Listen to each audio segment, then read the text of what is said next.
Hello दोस्तों, मैं हूं अमोल सर और आप हैं क्रश एजुकेशन पे। आज हम लोग ऑर्गेनिक केमिस्ट्री का सबसे फर्स्ट लेसन और सबसे इंपॉर्टेंट लेसन स्टार्ट कर रहे हैं हम लोग। ठीक है, जिसका नाम है हैलोजन डेरिवेटिव्स। ठीक है, अब ये जो लेसन है आपको नाम से पता चल रहा है कि इसमें एक हैलोजन एटम अटैच्ड होगा कार्बन के चेन से। तो ये लेसन दो पार्ट में डिवाइडेड है। ठीक है, एक है अल्काइल हैलाइड और दूसरा पार्ट है हैलोअरीन। ठीक है, आइए देखते हैं। तो हम लोग स्टार्ट करें आज lesson halogen derivatives. Halogen derivatives. ठीक, ये लेसन दो पार्ट में डिवाइडेड है। एक पार्ट है अल्काइल हैलाइड, अल्काइल हैलाइड, और दूसरा पार्ट है हैलोअरीन, दूसरा पार्ट है हैलोअरीन। बराबर, इसमें नॉर्मल कार्बन का चेन अटैच्ड होगा हैलोजन के साथ में। नॉर्मल ओपन चेन, मीथेन वाली चेन, इथेन वाली चेन, प्रोपेन वाली चेन। इसमें नाम से पता चल रहा है, देखो हैलो मतलब आ गया हैलोजन, है ना, और साथ में अरीन मतलब एरोमेटिक रिंग अटैच्ड होगी। तो सबसे पहले हम लोग इस पार्ट को कवर करेंगे, बराबर, और इसके बाद में सेकेंड पार्ट में इसको कवर करेंगे हम लोग। इतना समझ में आ गया आप लोगों को? ये स्टार्ट करते हैं हम लोग अल्काइल हैलाइड से। चलिए, अब ऑलरेडी हम लोग इसका नॉमेनक्लेचर तो डिस्कशन कर ही चुके हैं हम लोग अल्काइल हैलाइड का प्रीवियस लेक्चर में। तो इसका जो जनरल फॉर्मूला है वो है RX। मैं आपको एग्जाम पॉइंट ऑफ व्यू से 2 से 3 मॉलिक्यूल के पास लेकर चल रहा हूं। एक है मिथाइल ब्रोमाइड, दूसरा इथाइल ब्रोमाइड, और तीसरा है एन प्रोपाइल ब्रोमाइड। एक्स को आप क्लोरीन भी ले सकते हो, ब्रोमीन भी ले सकते हो, आयोडीन भी ले सकते हो। नॉर्मली जो रिएक्शंस एग्जाम में आने वाले हैं ना, वो क्लोरीन और ब्रोमीन को लेकर आएंगे। इतना समझ में आ रहा है? ठीक है, तो इसके नॉमेनक्लेचर जरा देख लेते हैं। तो मैं आपको 3 मॉलिक्यूल बेसिकली आपको बता रहा हूँ करंटली रिएक्शन पे जाने के लिए। ठीक है, एक हो गया अपना CH3Br, इसका नाम हो गया है मिथाइल ब्रोमाइड, मिथाइल ब्रोमाइड। बराबर, दूसरा मॉलिक्यूल है,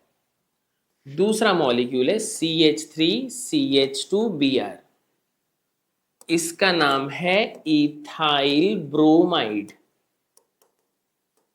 बराबर, तीसरा मॉलिक्यूल CH3CH2CH2Br। बराबर, इसमें मेरा जो फंक्शनल ग्रुप है ये प्राइमरी कार्बन से अटैच्ड है, प्राइमरी कार्बन से। तो इसका नाम मैं लिख रहा हूं N प्रोपाइल ब्रोमाइड। ठीक, और मैक्सिमम क्वेश्चन थोड़ा सा ट्रिकी अगर आ गया तो आपको आइसो को लेकर पूछेंगे लोग। ठीक है, देखते हैं आइसो कैसा दिखाई देगा। एक CH को 2 CH3 ग्रुप अटैच्ड होगा, और जो आपका ग्रुप होगा ना, ग्रुप वो हैलोजन, वो सेकेंडरी कार्बन से अटैच्ड होगा। तो इसका 2 कॉमन नेम आप लोग लिख सकते हो। जैसे ये सेकेंडरी कार्बन था तो मैंने इसको लिख दिया सेक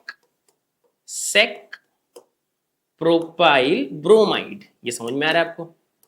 बराबर, और मैंने बोला जब भी एक CH से 2 CH3 अटैच्ड होता है हम लोग लिखते हैं आइसो, है ना। तो हम लोग इसका नाम भी लिख लेते हैं आइसो प्रोपाइल ब्रोमाइड। ठीक, अब इसके IUPAC नेम्स को देख लेते हैं हम लोग। चलिए, इनका नाम लिखो कैसे? इनका नाम कुछ इस पैटर्न में लिखते हैं, लिखते हैं इनको हैलो अल्केन्स करके। हैलो मतलब क्लोरीन को लिखेंगे क्लोरो, ब्रोमीन को लिखेंगे ब्रोमो, फ्लोरीन को लिखेंगे फ्लोरो, आयोडीन को लिखेंगे आयोडो।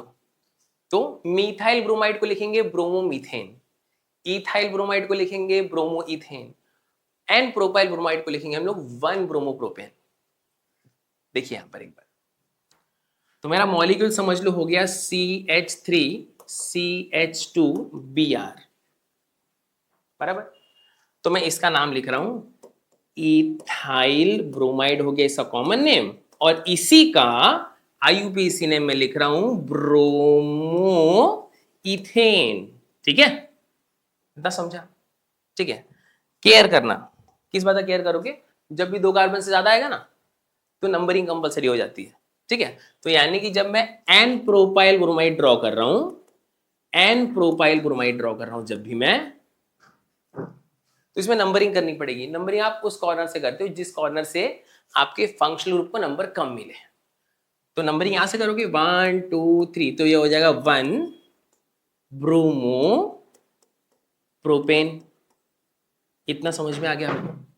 इतना समझ में आ गया, बराबर। ऐसे ही सेक प्रोपाइल ब्रोमाइड को आप क्या नाम दोगे? सेक प्रोपाइल ब्रोमाइड को आप क्या नाम दोगे? देख के पता चल रहा है कौन से कार्बन एटम पे है वो, सेकंड कार्बन एटम पे, तो इसका नाम हो जाएगा 2 ब्रोमो प्रोपेन।